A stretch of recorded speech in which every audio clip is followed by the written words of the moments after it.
Alright, Shalom Akim, Shalom. Commençons comme toujours en donnant tout honneur et toute gloire à notre pouvoir. Yahweh, Bahashem, Yahweh Shai, Bahashem, Rocha HaKodash.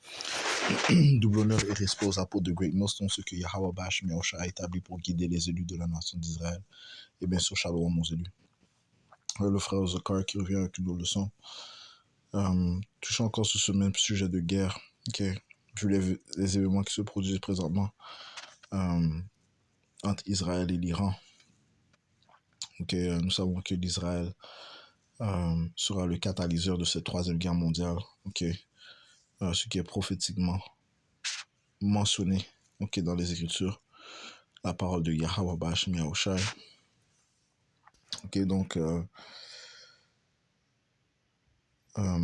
Ceci est un article de India Today. Ça dit: si l'Iran menace de déployer des armes jamais utilisées auparavant si Israël riposte. Donc encore une fois, les choses ne vont faire que s'intensifier. Et ça doit s'intensifier. Ces choses-là doivent se produire, parce qu'elles ont été déclarées par notre pouvoir. Yahweh Bahashem Yahushua, ça dit ici: l'armée israélienne se dit prête à riposter à la récente attaque iranienne, tandis que l'Iran s'engage à répondre dans les secondes à toute frappe israélienne. Il y a une raison pour laquelle ces Iraniens parlent avec tant de confiance. C'est parce qu'ils possèdent des armes nucléaires puissantes aussi. Alright. Dans le livre de Joël, chapitre 3, et verset...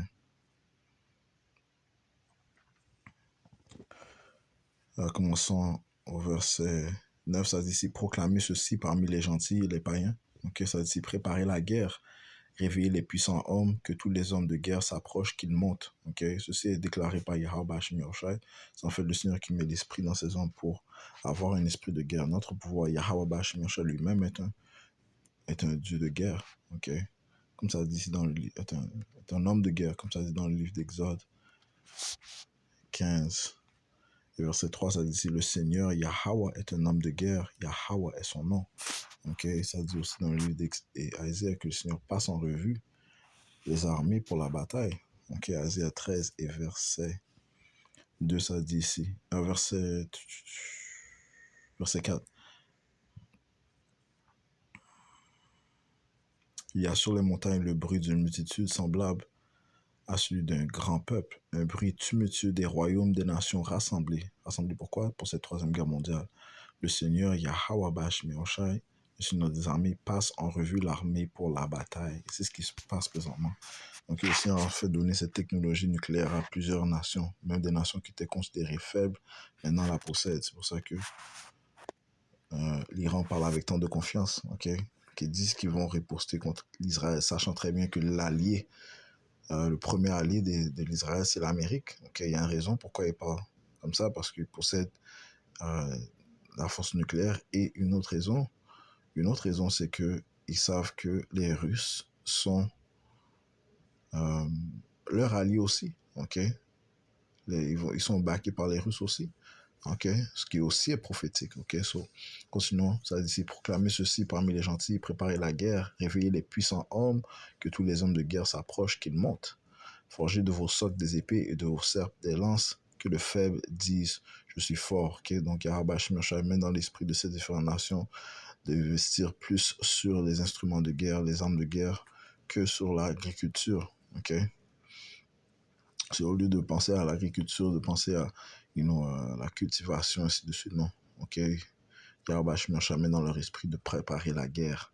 Ça dit ici que le faible dit je suis fort. Donc les nations qui étaient considérées faibles maintenant disent qu'ils sont forts parce qu'ils possèdent cette technologie nucléaire. Ils possèdent des armes nucléaires. L'Inde, le Pakistan, l'Iran, la Corée. Verset 11: assemblez-vous et venez, vous tous les païens, et de toutes parts réunissez-vous là. Fais descendre tes hommes puissants au Seigneur Yahweh Bahashem Yahushua. Que les païens se réveillent et montent à la vallée de Josaphat. Josaphat, c'est la vallée du jugement de Yahweh. C'est Yahushaphat, sa vallée de jugement. La vallée du jugement de Yahweh. Car là, je siégerai pour juger tous les païens d'alentour. Le jugement se produira. En fait, se produira dans le Moyen-Orient, ok? You know, c'est là qu'il y aura un rassemblement des armées, ok, pour se combattre, ok? Au Moyen-Orient. C'est pour ça que ça te dit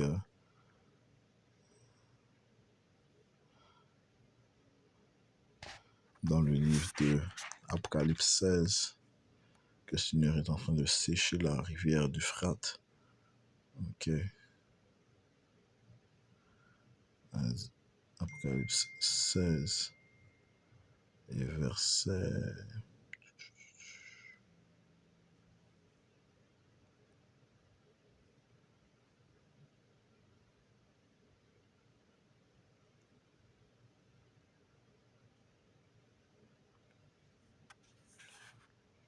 Est-ce que c'est 16? Yep, 16 et 12. Le sixième ange répandit sa fiole sur le grand fleuve Euphrate et son eau fut tarie afin que le chemin des rois de l'Est puisse être préparé. Ok, donc un grand combat va se produire dans le Moyen-Orient où passe la rivière Euphrate qui est présentement en train d'être desséchée. Ok, et encore une fois, c'est prophétique. Ok, pour qu'ils se combattent. Ok, Yahweh Shimshah va rassembler ces nations pour se combattre au Moyen-Orient. Ok, Joël 3 et verset 12, que les païens se réveillent et montent à la vallée de Josaphat, car là je siégerai pour juger tous les païens d'alentour. Prenez la fossée, car la moisson est mûre, venez, descendez, car le pressoir est plein, les cuves regorgent, car leur méchanceté est grande. Des multitudes dans la vallée de décision, car le jour de Yahweh est proche dans la vallée de décision. Ok.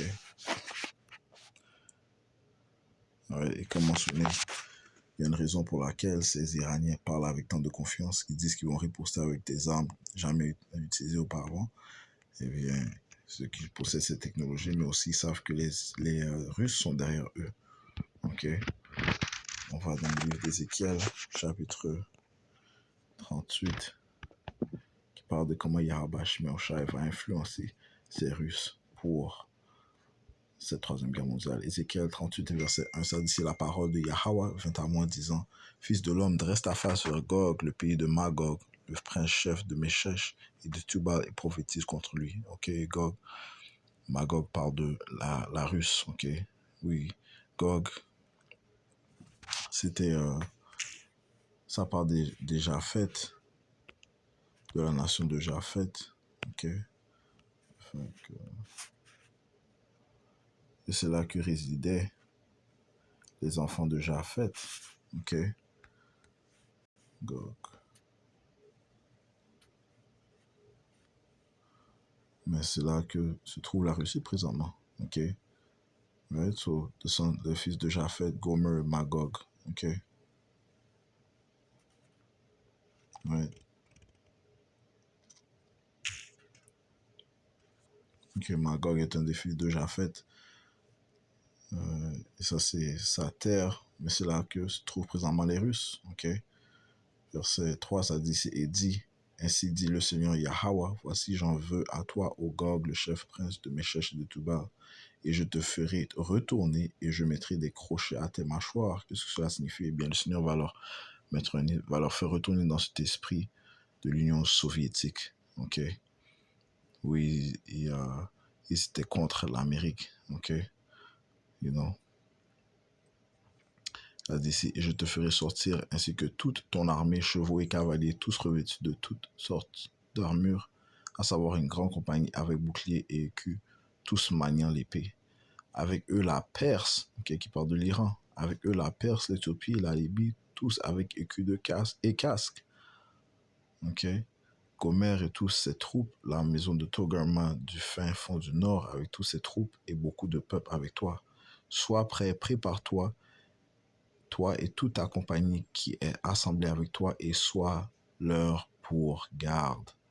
Ok, sois leur pour garde. Ok, donc la Russie back up l'Iran. Ok, et les autres nations, man. Ok, il y a beaucoup de nations qui vont se joindre et qui veulent se joindre aux BRICS. Ok, cette nouvelle alliance. Ok, BRICS. dont fait partie la Russie, la Chine, l'Inde, le Brésil, l'Afrique du Sud, ok? Eh bien, la Russie, l'Iran aussi. Eh bien, la Russie est un allié de l'Iran, ok? Et elle est une garde pour l'Iran. Donc, l'Iran parle avec une grande confiance, you know, parce qu'ils savent qu'ils ont des alliés avec eux aussi. Ok, juste toucher sur ce sujet, ok? Et encore une fois, on vit dans un temps intéressant, donc on doit continuer à observer. Ok, on voit que Yahweh Shimon accélère ses prophéties et tout ce qui a été mentionné se produira. Alors, se conclut en donnant tout honneur, toute gloire à Yahweh, Bahashem, Yahweh Shai, Bahashem Rachakudash, tout l'honneur et respect aux apôtres de Greatness, dont Shalom aux élus.